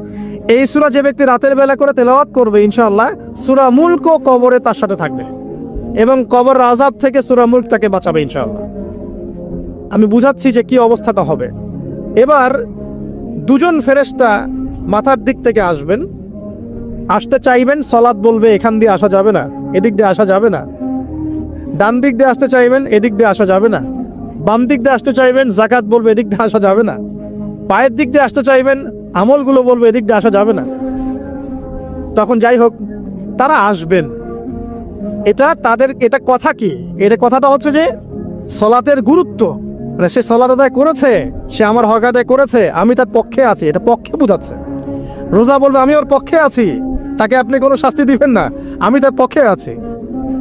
আপনারা দুজন তাকে শাস্তি দিবেন না, আমি যাকাত তার পক্ষে আছি, এটা পক্ষে থাকার কথা। তারপরেও তারা আসবেন, চোখগুলো হবে নীল এবং কালো বর্ণে, নীলাপ চোখের কালো। মুনকার নাকি? উঠে বসিয়ে দেওয়া হবে। এবার তিনটা প্রশ্ন। প্রথমে প্রশ্ন হচ্ছে কি, মান রব্বুক, তোমার রবকে? তখন মুমিন বান্দা বুক ফুলিয়ে বলবে রব্বি আল্লাহ, আমার রবকে আল্লাহ। পৃথিবীতে যে ব্যক্তি আল্লাহর সাথে শিরিক করে নাই, আল্লাহ তাওহীদের উপর থেকেছে এবং তার উপরে মৃত্যুবরণ করেছে, ইনশাআল্লাহ সে ব্যক্তি এর উত্তর নির্দ্বিধায় দিতে পারবে ইনশাআল্লাহ। আর দুনিয়াতে যে বা যারাই আল্লাহর সাথে শিরিক করবে, আল্লাহর সাথে শিরকের পাপে লিপ্ত হবে, ওই অবস্থায় মারা যাবে, তাওহীদের উপর থাকবে না, কোশ্চিন কালেও মান রব্বুক উত্তর দিতে পারবে না। তারপরে প্রশ্ন হয়ে যাবে মা দিনুক, তোমার দিন কি ছিল? মুমিন বান্দা উত্তর দিবে কি? দিনই আল ইসলাম, আমার দিন ছিল ইসলাম। এখানে শুনে রাখেন, পৃথিবীতে যারা ইসলামকে পরিপূর্ণরূপে পালন করবে তারাই এই উত্তর দিতে পারবে ইনশাআল্লাহ। যারা ইসলামকে ঠাট্টা বিদ্রুপের হাসি তামাশার পাত্র বানিয়েছে, মন চাইলে কিছু করি, মন চাইলে কিছু করি না, সহজগুলো একটু আমল করি, বাকি কিছুর আমল ধারি না, হ্যাঁ, নামাজ পড়ি, সুদ ছাড়তে পারি না, ঠিক আছে, বছর বছর ওমরা করি, এদিকে ঘুষ দুর্নীতি ছাড়তে পারি না, ইসলামকে ঠাট্টা তামাশার পাত্র বানিয়েছে, এরা কোশ্চিন কালে উত্তর দিতে পারবে না মা দিনুক। দিনে পরিপূর্ণরূপে ইসলামে প্রবেশ করতে বলেছেন আল্লাহ রাব্বুল আলামিন। যারা পরিপূর্ণরূপে ইসলামে প্রবেশ করবে এবং ইসলামের প্রতিটা মৌলিক বিধান মেনে চলবে, ইনশাআল্লাহ তারা এর উত্তর দিতে পারবে। এরপরে আসবে তৃতীয় প্রশ্ন। নবী সাল্লাল্লাহু আলাইহি ওয়াসাল্লামকে দেখানো হবে, যখন দেখানো হবে তখন সূর্য যখন ডুবে যায়, যে দৃশ্যটা আমরা দেখতে পারি না, ওই দৃশ্যটা ভেসে উঠবে এবং মুমিন বান্দা অস্থির হয়ে যাবে, বলবে আমাকে ছেড়ে দাও, আমি নামাজ পড়বো। সুবহানাল্লাহ। তার কারণ তার কাছে মনে হবে যে আসরের ওয়াক্ত হয়ে গেছে, আসরের ওয়াক্ত হয়ে গেছে, আসরের ওয়াক্ত চলে যাচ্ছে, আমাকে নামাজ পড়তে হবে। চিন্তা করেছেন? ওই যে একটা হাদিস আছে না, যে 7 শ্রেণীর মানুষকে আল্লাহ রাব্বুল আলামিন আরশের ছায়া দিবেন, তার মধ্যে এক শ্রেণীর মানুষকে যার অন্তর মসজিদের সাথে ঝুলে থাকে, তার মন মসজিদের সাথে ঝুলে ছিল, এই সূর্য ডুবে গেল বলে আমাকে ছেড়ে দাও, আমি নামাজ পড়তে যাব। তখন ফেরেশতারা বলবেন তোমাকে নামাজ পড়তে দেয়া হবে, তবে তার আগে তুমি এর উত্তর দাও। কি উত্তর? এই ব্যক্তির দিকে তাকাও। তখন নবী সাল্লাল্লাহু আলাইহি ওয়াসাল্লামকে দেখানো হবে, সাল্লাল্লাহু আলাইহি ওয়াসাল্লাম দরুদ পড়বেন, বলা হবে যে এই ব্যক্তির সম্পর্কে তোমার কি ধারণা? মান হাযা রাজুলু বুইসা ফীকুম, এই ব্যক্তি কে, যাকে তোমাদের কাছে পাঠানো হয়েছিল? মুমিন ব্যক্তি নির্দ্বিধায় বলে দিবে যে তিনি হচ্ছেন আমার নবী মুহাম্মদুর রাসূলুল্লাহ সাল্লাল্লাহু আলাইহি ওয়াসাল্লাম। দেখুন, পৃথিবীতে যে বা যারাই নবী সাল্লাল্লাহু আলাইহি ওয়াসাল্লামের সুন্নতের উপর আমল করবে, ইনশাআল্লাহ সে তার উত্তর দিতে পারবে। দুনিয়াতে যারা নবীর সুন্নতের 5 পয়সা পরোয়া করছে না, তার আদর্শের 5 পয়সা দাম দিচ্ছে না, তারা কোশ্চিন কালে উত্তর দিতে পারবে না। নাম হতে পারে আব্দুর রহমান, আব্দুর রহিম, নবীর সুন্নতের ধার ধারে না, তারা উত্তর দিতে পারবে না। তো নবীর সুন্নতের গুরুত্ব কত গভীর, এটা আমাদেরকে এখান থেকে বুঝতে হবে। তাই প্রিয় যুবক ভাইরা, মুসলিম ভাইরা, আমাদের জীবনটাকে নবীর আদর্শ এবং সুন্নতে ঢেলে সাজাতে হবে। সকাল থেকে সন্ধ্যা পর্যন্ত প্রতিটা কাজ করবো কার তরিকায়? রাসূলের তরিকায়। নামাজ পড়বো তার তরিকায়, রোজা, সিয়াম, হজ, যাকাত, আমল, মুআমালাত, আখলাক সব কার তরিকায়? নবী সাল্লাল্লাহু আলাইহি ওয়াসাল্লামের তরিকা অনুযায়ী ইনশাআল্লাহ। আল্লাহ পাক তৌফিক এনায়েত করুন, আমিন। এবার ফেরেশতা দুজন জিজ্ঞাসা করবেন অবাক হয়ে যে তুমি কিভাবে এটা জানলে? তুমি কিভাবে এই 3টা প্রশ্নের উত্তর দিতে পারলে? কারণ বেশিরভাগ মানুষ তো উত্তর দিতে পারবে না, বেশিরভাগ মানুষই এই উত্তর দিতে পারবে না। কারণ কিয়ামতের মাঠে 1999 জন মানুষ জাহান্নামে যাবে, নাউজুবিল্লাহ। তো এটা কঠিন পরীক্ষা। আল্লাহ রাসূল সাল্লাল্লাহু আলাইহি ওয়াসাল্লাম বলেছেন যে নিশ্চয়ই তোমাদেরকে এখানে পরীক্ষায় ফেলা হবে, আর তোমরা যদি এই পরীক্ষা জেনে তোমাদের মৃতদেরকে দাফন করা থেকে বিরত না থাকতে, তাহলে আমি তোমাদেরকে শুনিয়ে দিতাম কবরে কেমন পরীক্ষা হয়। মানে যদি আমরা শুনতে পারতাম যে কবরে কেমন পরীক্ষা হয়, আমরা ভয়ে আমাদের মৃতদেরকে দাফন পর্যন্ত করতাম না। এটা নবীজি বলছেন সাল্লাল্লাহু আলাইহি ওয়াসাল্লাম। তাকে জিজ্ঞাসা করা হবে যে তুমি কিভাবে জানলে এটা? বেশিরভাগ মানুষ তো পারে না উত্তর দিতে। তখন সেই ব্যক্তি বলে বসবে, সেই ব্যক্তি বলবে যে করাতু কিতাবাল্লাহ, আমি আল্লাহর কিতাব এই কোরআন পড়েছি। মুমিন বলবে আমি আল্লাহর কোরআন পড়েছি, ফাআমানতু বিহি, আমি এর উপর ঈমান এনেছিলাম, ওয়া সাদ্দাকতু, এবং সত্যায়ন করেছিলাম। সুবহানাল্লাহ। অতএব দুনিয়াতে যারা দ্বীনের জ্ঞান অর্জন করছে না, কোরআন পড়ছে না, হাদিস পড়ছে না, পড়াশোনার চেষ্টা করছে না, জানার চেষ্টা করছে না, কবরে পাওয়া ডিফিকাল্ট আছে। এটা একটা অন্যতম প্রশ্ন। আমরা কিন্তু মনে করি 3টা প্রশ্ন হচ্ছে, আসলে প্রশ্ন হচ্ছে কয়টা? 7টা। 3টার পরে আরো একটা এক্সট্রা। কিভাবে জানলে? তখন উত্তর দিচ্ছে আমি আল্লাহর কিতাব পড়েছি, ঈমান এনেছি, সত্যায়ন করেছি। সুবহানাল্লাহ। নবী সাল্লাল্লাহু আলাইহি ওয়াসাল্লাম হাদিসের পরের অংশ বলছেন যে যখন কাফের বান্দাকে উঠানো হবে, তখন ডানেও কিছু নাই, বামেও কিছু নাই, সামনে পিছনে কিচ্ছু নাই। মাথার দিক থেকে ফেরেশতারা চলে আসবেন, উঠিয়ে বসানো হবে, প্রশ্ন করা হবে কে তোমার রব? একটাই উত্তর, লা আদরি, আমি জানি না। নাউজুবিল্লাহ। কি তোমার দিন? লা আদরি, আমি জানি না। এই যে আল্লাহর তো খবর নাই, আল্লাহ পাকের বিধান মেনে চলার কোনো খবরই নাই, পরোয়াই নাই। সে জানবে কিভাবে ইসলাম কি জিনিস? সে জানবে কিভাবে আল্লাহ কি জিনিস? ও তো আল্লাহকে চিনেই না। দিব্যি বলে বেড়াচ্ছে মহাবিশ্ব সৃষ্টি হয়েছে বিগ ব্যাং থেকে, আল্লাহ বলে কেউ নাই। মানুষ সৃষ্টি হয়েছে বান্দর থেকে, নাউজুবিল্লাহ। ওই যে ডারউইনের মতবাদ, কি থিওরি অফ এভলিউশন নাকি? হ্যাঁ, তাই তো মনে হয়, অনেক দিন আগে পড়ছি ভাই, ভুলে গেছি এগুলো। তো যাই হোক, মানুষ তো আল্লাহকে চিনছে না। এখনো মানুষ মনে করছে যে আল্লাহ বলতে কেউ নাই। এবং এই মুক্ত চিন্তার নামে, বাক স্বাধীনতার নামে নাস্তিকতার যে চর্চাটা বেড়েছে বাংলায়, এটা আশঙ্কাজনক। বড় বড় বিশ্ববিদ্যালয় থেকে পড়ে আসছে, অনেক সময় দেখলাম বড় বিশ্ববিদ্যালয়ের প্রফেসর, সে বলছে যে মহাবিশ্ব বিগ ব্যাং দিয়ে সৃষ্টি হয়েছে, সৃষ্টিকর্তা নাই এখানে কোনো। তো মুসলিম বিজ্ঞানীর একটা কথা বলতেন যে মানুষ বিজ্ঞান সম্পর্কে অল্প জানলে নাস্তিক হয়ে যায়, আর অনেক গভীর জ্ঞান অর্জন করলে আল্লাহর কাছে আত্মসমর্পণ করে। খেয়াল করে দেখবেন, ডক্টর, ইঞ্জিনিয়ার যারা বড় বড় লেভেলে চলে গেছেন, অনেক সিনিয়র, তারা কিন্তু বেশিরভাগ নামাজি দেখবেন, নামাজ পড়ে, দান সৎকা করে, সমাজ কল্যাণমূলক কাজ করে। তারা কিন্তু রোগীর সেবা করতে গেলেও বলে যে নামাজ পড়িয়েন, রোজা রাখিয়েন, তারা কিন্তু বলে। অনেক ডক্টর আমি দেখেছি এমন, যারা যত বেশি গবেষণা করে তারা তত বেশি আস্তিক হয়ে যায়, আর টুটাফাটা গবেষণা করলে নাস্তিক হয়ে যাবেন। কত প্রশ্ন, ইসলামে এটা কেন, ওইটা কেন, ইসলামে বহুবিবাহ কেন, হ্যাঁ, ইসলামে কি পর্দার বিধান কেন, তারপর ইসলামে এত রেস্ট্রিকশনস, এত বাইন্ডিংস কেন, হ্যাঁ, স্বাধীনতা নাই কেন, কত প্রশ্ন। ইসলামের এগেনস্টে কত তীর এখন ছোড়া হচ্ছে। তো এই ব্যক্তি কেমন করে উত্তর দিবে যে মাহদিনুক, তোমার দিন কি? আল্লাহর দিকে কত প্রশ্ন ছোড়া হচ্ছে, কত শিরকের পাপ আমরা করছি, অনেক সময় মুসলিম হয়েও শিরকের পাপ করছি। কিভাবে উত্তর দিবে মান রব্বুক? 3 নম্বর প্রশ্ন যখন করা হবে, এই ব্যক্তিকে দেখো দেখি, সে বলবে যে আমি জানি না এই ব্যক্তিকে, তবে শুনেছিলাম, মানুষের মুখে শুনেছিলাম, মানুষ যা বলতো আমি তাই বলতাম। মানে সে রাসূল সাল্লাল্লাহু আলাইহি ওয়াসাল্লামের নাম শুনেছিল হয়তোবা, কিন্তু তার সুন্নত বা আদর্শ কখনো মেনে চলে নাই, পারলো না। এবার জান্নাতি ব্যক্তি হলে কি হতো? ওই যে সূর্য ডুবছিল যেখানে, তার দৃষ্টির সীমা পর্যন্ত কবরকে প্রশস্ত করে দেয়া হতো, এবং জান্নাতের একটা দরজা তার কবরে খুলে দেয়া হতো। এটা কিভাবে করা হবে সেটা আল্লাহ পাক জানেন, এটার ব্যাখ্যা করার জ্ঞান আল্লাহ আমাদেরকে দেন নাই। যেই মানুষের ক্ষুদ্র জ্ঞানে মানুষ ব্যাকটেরিয়া, ভাইরাস নিয়ে গবেষণা করতে হিমশিম খেয়ে যায়, সে মহাবিশ্বের স্রষ্টা নিয়ে কিভাবে গবেষণা করবে? আল্লাহ পাকের অসীম জ্ঞানের সামনে আমার জ্ঞান কি? খুবই ক্ষুদ্র। একটা হাদিসে এসেছে বুখারী শরীফের মধ্যে, যে একটা মহাসমুদ্রের মধ্যে যদি একটা পাখি 1 ফোঁটা পানি উঠিয়ে নিয়ে যায়, ওই 1 ফোঁটা পানি হচ্ছে মহাবিশ্বের জ্ঞান, আর বাকি পুরো মহাসাগর হচ্ছে আল্লাহ পাকের জ্ঞান। তো আমরা এই ক্ষুদ্র জ্ঞানের মানুষ হয়ে আল্লাহর জ্ঞানকে কেমন করে পেনিট্রেট করতে পারি? তো আল্লাহ পাক জান্নাতের দরজাগুলো খুলে দিবেন, একটা দরজা খুলে দিবেন, সেখান থেকে বাতাস আসবে, সে জান্নাতের নাজ নেয়ামত উপভোগ করতে থাকবে, এবং তার রূহটাকে সবুজ রঙের পাখির আকৃতিতে জান্নাতে রেখে দেওয়া হবে। ইল্লিন মানে ওখানে জান্নাতের নেয়ামত সে পাবে। এটাকে বলা হয় দারুল বারজাখ বা বারজাখের জীবন।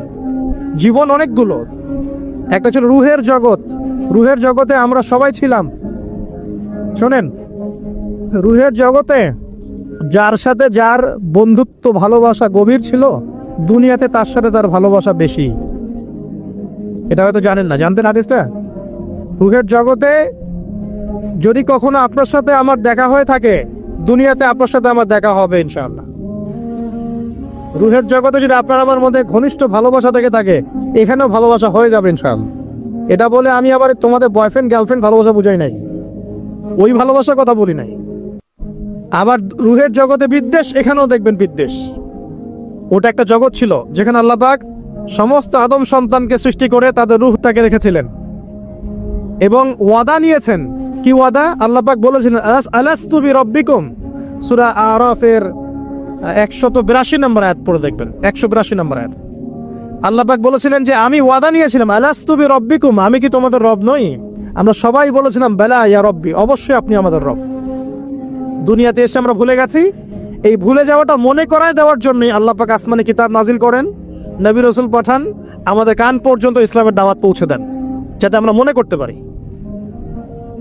এবার আসেন রুহের জগতের পর আসলাম এই যে দুনিয়ার জগৎ, দারুদ দুনিয়া। দুনিয়ার মধ্যে আছি হয়তো 50, 60, 70, 100 বছর হাইয়েস্ট। এরপর যাবে দারুল বারজাখ, বারজাখের জগৎ। পাপী ব্যক্তি হলে জাহান্নামের দরজা খুলে দেওয়া হবে, আর জাহান্নামের সে আযাব ভোগ করতে থাকবে। এবং পুণ্যবান ব্যক্তি হলে জান্নাতের দরজা খুলে দেওয়া হবে এবং এর নাজ নেয়ামত সে ভোগ করতে থাকবে। তখন তাকে বলা হবে এটা জান্নাতের সেই জায়গা যেখানে তুমি থাকবে। এটা দেখার সাথে সাথে, শোনার সাথে সাথে তার যে খুশি, উৎফুল্ল তার অনেক বেড়ে যাবে। এবং সে কি করবে জানেন? সে পৃথিবীতে ফিরে আসতে চাইবে। সে বলবে আমাকে আমার পরিবারবর্গকে জানাতে দেন, আমাকে আমার পরিবারবর্গকে জানাতে দেন যে আমি ভালো আছি।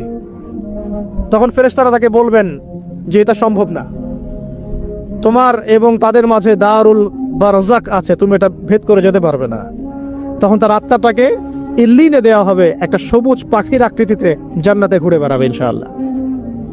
আর যদি জাহান্নামী হয় তাহলে যে বললাম দরজা খুলে যাবে, জাহান্নামের মর্মান্তিক আযাব তার দিকে আসতে থাকবে। কবর সংকুচিত হয়ে আসবে এমনভাবে যাতে তার বাম পাজর ডান পাজরের ভিতরে এভাবে ঢুকে যাবে, নাউযুবিল্লাহ।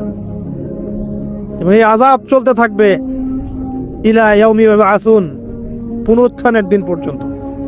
এখন এই যে হাদিসটা আপনারা শুনলেন, এই হাদিসটা ব্যক্তিকেন্দ্রিক নয় কি? এখানে তিনটা বিষয় আপনাকে ফোকাস করতে হবে আমাদেরকে। এক, তাওহীদ, আল্লাহ পাকের তাওহীদ। দুই, রিসালাত, রাসূলুল্লাহ সাল্লাল্লাহু আলাইহি ওয়াসাল্লামের রিসালাত। এবং আখিরাত, পরকাল।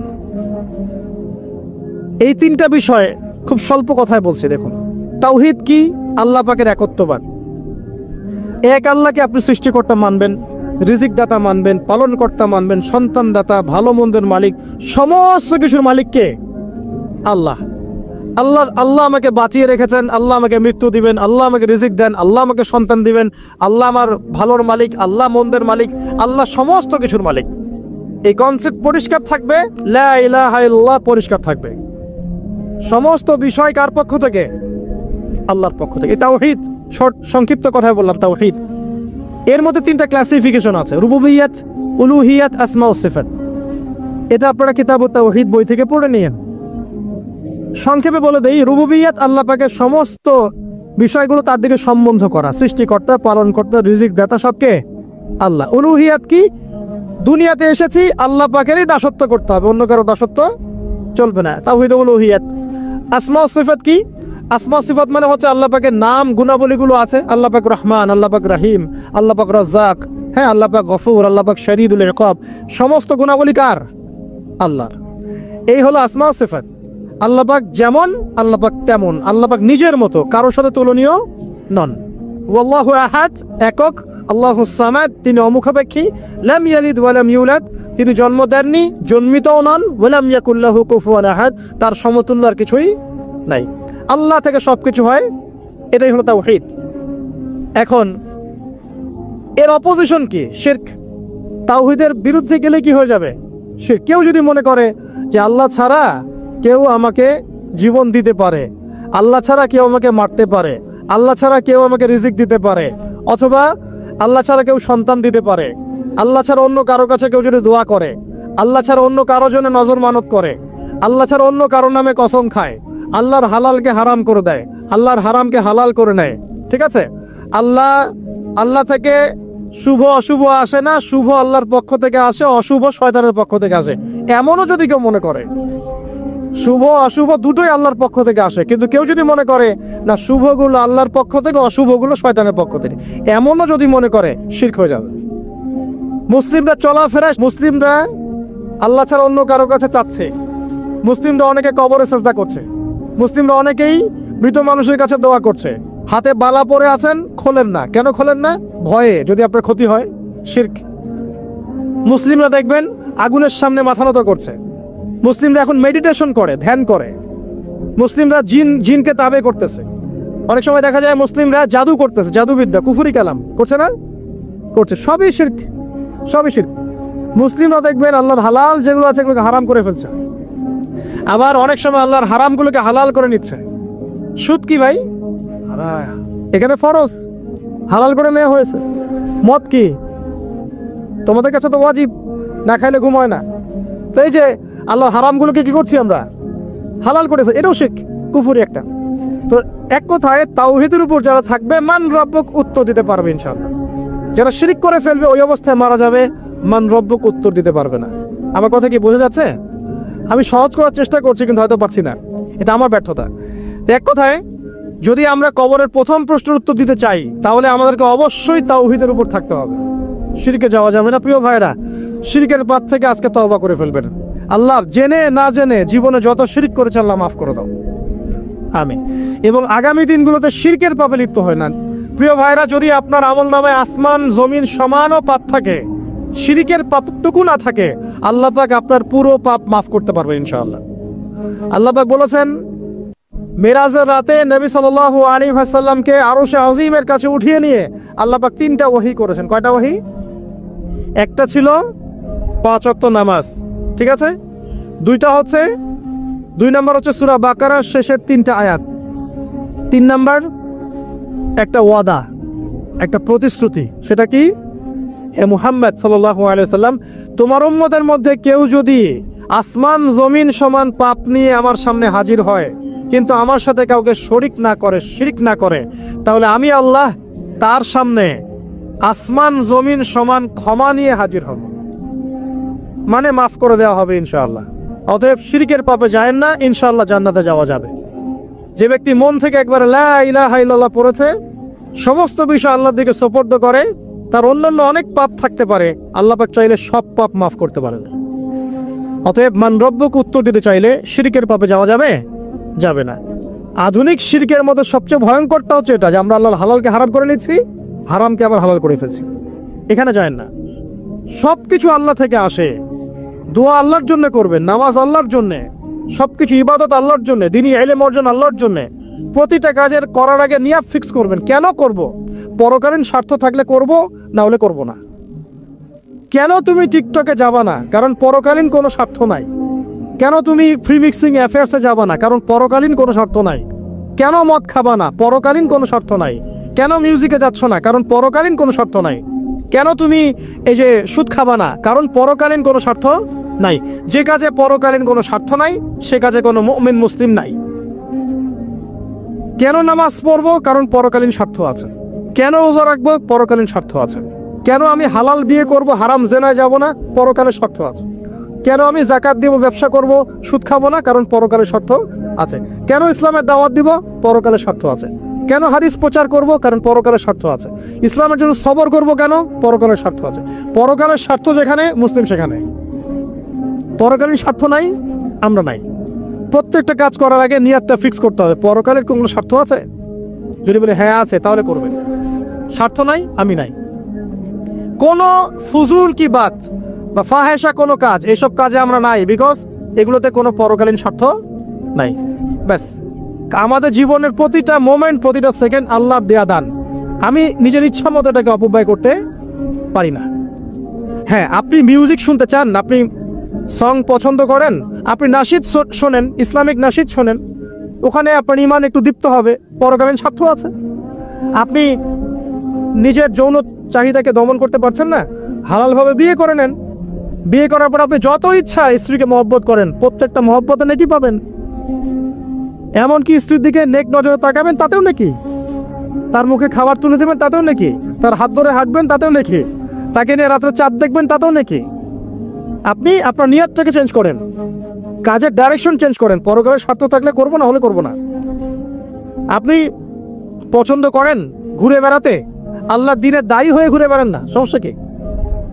আল্লাহর জমিন ঘুরে দেখেন, এইসব অবান্তর কাজে লিপ্ত না থাকে আল্লাহ পাকের নিদর্শনগুলো ঘুরে দেখেন, আপনার ইমান বাড়বে ইনশাআল্লাহ। আপনার সংস্কৃতি ভালো লাগে, ইসলামিক সংস্কৃতি মেনে চলেন। আপনি কবিতা লিখতে ভালোবাসেন, ইসলামিক কোনো কবিতা লেখেন। আপনি উপন্যাস পড়তে ভালোবাসেন, ইসলামিক কোনো উপন্যাস পড়েন। আমি বলছি না এগুলোর বাইরে কোনো পড়াশোনা করা যাবে না, এমনটা আমি কিন্তু বলছি না। আমি বলছি আপনি আপনার পুরো কাজটাকে আগে ফিক্স করবেন, পরকালের কোনো স্বার্থ আছে কি নাই। যদি হ্যাঁ দেখা যায় হ্যাঁ পরকালের স্বার্থ ঠিক আছে, অবশ্যই করেন, কোনো সমস্যা নেই। আল্লাহ পাক বোঝার তৌফিক দান করুন। তো দেখুন প্রিয় ভাইরা, শিরকের পাপে যাওয়া যাবে না। এই শিরকের পাপ না থাকলে আমল নামায় ইনশাআল্লাহ আমরা জান্নাতে যাব এবং কবরের উত্তর দিতে পারবো ইনশাআল্লাহ। মান রব্বুক উত্তর পাস ইনশাআল্লাহ। তারপরে কি মাদিনুক, এক কথায় ইসলামের অনেক বিধিবিধান আছে, নামাজ, কালিমা, সওম, যাকাত, হজ সব আছে। আমর বিল মারুফ নাহি আনিল মুনকার, পিতামাতার খেদমত, প্রতিবেশীর অধিকার, স্ত্রীর অধিকার, তারপরে সন্তানদের অধিকার, যাকাত সবকিছু আছে। এখন যদি ইসলামের কিছু অংশকে মেনে নেন, কিছু অংশকে না মানেন, এটা কিন্তু কুফরি। ইসলামের কিছু অংশকে মানছেন, কিছু অংশকে মানছেন না, এটা কিন্তু কুফরি। ইসলামের পরিপূর্ণ বিধানটাকে যদি মেনে চলেন ইনশাআল্লাহু আযজা ওয়া জাল আপনি মাদিনুক উত্তর দিতে পারবেন। আপনি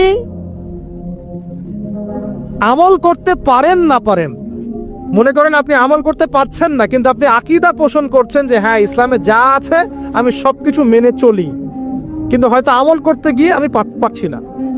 আমি হয়তো নামাজ 5 ওয়াক্ত পড়তে হয়, আমি জানি, আমি মানি, কিন্তু আমার মাঝে মাঝে মিস হচ্ছে, মাঝে মাঝে আমি জামাত মিস করে ফেলছি। আপনি মানেন যে সওম রাখতে হয়, মাঝে মাঝে আপনার সওম মিস হয়ে যাচ্ছে, কিন্তু আপনি বিশ্বাস করেন যে হ্যাঁ আপনি সওম রাখতে হয়, আপনার আকীদা ঠিক আছে। আপনি যাকাত দেন নাই এতদিন, কিন্তু আকীদা রাখেন হ্যাঁ দিতে হয়, আমি সুযোগ পেলে দিয়ে দিব। এই যে কনসেপ্টটা ক্লিয়ার রাখা যায় না, ইসলামের বিধানগুলো প্রতিটা আমি মানি মন থেকে, হয়তো আমল করতে গিয়ে আমি পেরে উঠতেছি না বা হয়ে উঠছে না। ইনশাআল্লাহ একদিন না একদিন আল্লাহ পাক আপনাকে তৌফিক দিবে ইনশাআল্লাহ, আল্লাহ পাক তৌফিক দান করুক। কিন্তু কনসেপ্ট যদি ক্লিয়ার না থাকে যে আমি কিছু অংশ মানি কিছু অংশ মানি না, এটা ইসলাম হলো না। উদখুলু ফিস সিলমি কাফা, পরিপূর্ণরূপে ইসলামে প্রবেশ করেন। দিনী বোন অনেকে আছে পর্দা হয়তো করতে পারছে না, কিন্তু মনে করে, বিশ্বাস করে যে পর্দা করতে হয়, এটা ফরজ। ইনশাআল্লাহ আল্লাহ চাইলে ওকে একদিন তৌফিক দিবে ইনশাআল্লাহ। হয়তো এখন মুখ খোলা আছে, হয়তো বা আগে গেঞ্জি টি শার্ট পরে ঘুরতো, এখন সেলোয়ার কামিজ পরছে, ঢিলে ঢালা জামা পরছে, এখনো বোরখা পরছে না। ওকে তুচ্ছ তাচ্ছিল্য করার দরকার নাই আপাতত, ওকে আরো বুঝান, আরো নরম হন, আরো বুঝিয়ে সুঝিয়ে ইসলামের দিকে আনার চেষ্টা করেন। এত দূর এসেছে, ওই পর্যন্ত যাবে ইনশাআল্লাহ। কারণ ও বিশ্বাস করে হ্যাঁ পর্দা করতে হয়, আমি মানি পর্দা করতে হয়, কিন্তু আমি এখন করতে পারছি না, ইনশাআল্লাহ করব, আল্লাহ পাক চাইলে তৌফিক দিবেন ইনশাআল্লাহ। তো এই যে বিষয়টা, যে ইসলামকে মনে আগে ধারণ করা, যে না আমি মানি ইসলামের প্রত্যেকটা বিধান ঠিক আছে। চুরি করলে চোরের হাত কাটতে হয়, ইসলাম বলেছে। ডাকাতি করলে শাস্তি আছে। জেনা যদি কেউ করে 100 বেত্রাঘাত, মদ খাইলে 40টা বেত্রাঘাত, ব্যভিচার যদি করে কেউ, এই পরকীয়া করে বিবাহিত ব্যক্তি, রজম। এগুলো কেসাস, একজন একজনকে হত্যা করলে তাকেও কেসাস করতে হয়। এই বিধানগুলো আছে। এখন আপনি বলতে পারেন আমি এই ওয়ার্ল্ডের প্রেক্ষাপটে এটাকে বাস্তবায়ন করতে পারছি না, কিন্তু আমি বিশ্বাস করি ইসলামের বিধানগুলো আছে, এটা আল্লাহর বিধান। ইনশাল্লাহ আপনি মাফ পেয়ে যাবেন, ইনশাল্লাহ আল্লাহ চাইলে আপনি মাফও পেয়ে যাবেন। কিন্তু যদি মনে করেন না এই যুগের এগুলো চলেই না, আমি আল্লাহ পাকের এসব বিধান কিচ্ছু মানি না, আমি যে বিধান বুঝি এটাই চূড়ান্ত, তাহলে খবর আছে, তাহলে মাদিনুক উত্তর দিতে পারবেন না।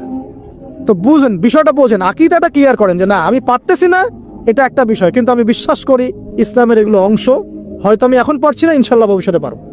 আল্লাহ চাইলে আপনাকে তৌফিক দেবে ইনশাআল্লাহ তাআলা। আমরা দোয়া করি আল্লাহ পাক আমাদেরকে পরিপূর্ণরূপে ইসলামে প্রবেশ করার তৌফিক দান করুন। আর সর্বশেষ কি, এটা যদি করতে পারে মাদিনুক উত্তর দিতে পারবে। মান নবিয়ুক উত্তর কখন দিতে পারবে? যখন একজন ব্যক্তি সারা জীবন নবী সাল্লাল্লাহু আলাইহি ওয়াসাল্লামের সুন্নতের উপর আমল করতে পারবে। এই যে ঘুম থেকে উঠলেন, ব্যাস ব্রাশটা নিয়ে দৌড়ে চলে গেলেন বাথরুমে, কি জন্য? ঘুম থেকে উঠলেন, আগে চোখটা একটু ঘষতে হবে, মুখে হাত দিতে হবে, তারপরে আপনি দোয়া পড়বেন। কি দোয়া পড়বেন? আলহামদুলিল্লাহিল্লাযী আহইয়ানা বা'দা মা আমাতানা ওয়া ইলাইহিন নুশুর। তারপরে আপনি যাবেন বাথরুমে। দোয়াটা না পড়ে কেন গেলেন? ঘুমাচ্ছেন, ঘুমানোর আগে আপনি অবশ্যই বলবেন। ঘুমানোর আগে একদম একটা গান শুনে, একটা গার্লফ্রেন্ডের সাথে 10টা মিনিট কথা বলে হ্যাঁ জান রাখি, ব্যাস, তারপরে ঘুমিয়ে গেলেন। ঘুমটা আপনার জন্য ইবাদত হলো না? হারামে লিপ্ত হতেন না? আল্লাহুম্মা বিইসমিকা আমুতু ওয়া আহইয়া পড়তেন, সূরা মুলক পড়তেন, সূরা কাফিরুন পড়তেন, সূরা ফালাক নাস ইখলাস পড়তেন, ঘুমিয়ে যেতেন। পুরো ঘুমটাই ইবাদত, পুরো ঘুমটাই নাকি ঘুমিয়ে আছেন নাকি পাচ্ছেন? আপনি ইচ্ছাকৃতভাবে আপনার আমলটা নষ্ট করলেন। ইস্তেঞ্জা করতে গেছেন, ইস্তেঞ্জা করতে গিয়ে গান শুরু করে দিল বাথরুমে।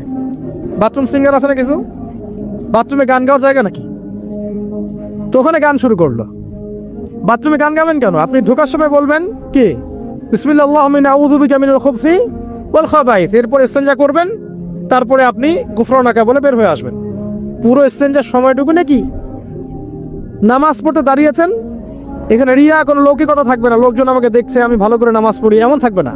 নামাজে দাঁড়িয়েছেন আল্লাহর জন্য খালেস। এখন আল্লাহ আপনার মাঝখানে আর কেউ নাই, আল্লাহ আপনার মাঝখানে আর কেউ নাই। এমনকি যা ইচ্ছা তাই নামাজ পড়বেন। একদল বেরোইছে এখন দেখি 2 ওয়াক্ত নামাজ পড়ে, তাদের বক্তব্য হচ্ছে যে 5 ওয়াক্ত নামাজ নাকি কোরআনে নাই, আর ওরা খালি কোরআন মানে হাদিস নাকি মানে না। কত যে ফেরকা এখন বেরোইছে আল্লাহ ভালো জানে। তো 5 ওয়াক্ত নামাজ কোরআনে নাই বলে, সুবহানাল্লাহ। তো 2 ওয়াক্ত নামাজ পড়ে। তো এখন নামাজ কি মন গরম হবে পড়লেই হবে? ফজরের নামাজে দাঁড়িয়েছেন, ফজর নামাজ কয় রাকাত? 2 রাকাত। এখন আমি যদি বলি নামাজ তো ভালো কাজ, 2-এর জায়গায় 4 পড়লে কি সমস্যা ফজরে? যদি এমনটা বলি হবে? কেন হবে না? কারণ নবী সাল্লাল্লাহু আলাইহি ওয়াসাল্লাম 2 পড়েছেন, আমাকে 2 পড়তে হবে, সিম্পল। 4 পড়লে আপনার নামাজ বাতিল। ফজরের নামাজ 4 রাকাত পড়লে নামাজ কি বাতিল হবে না? মাগরিবের নামাজে দাঁড়িয়েছেন 3 রাকাত নামাজ, কারণ আপনি মনে চিন্তা করছেন না 3-এর জায়গায় আমি 4 পড়বো, 5 পড়বো। নামাজ তো ভালো জিনিস, বেশি করলে কি সমস্যা?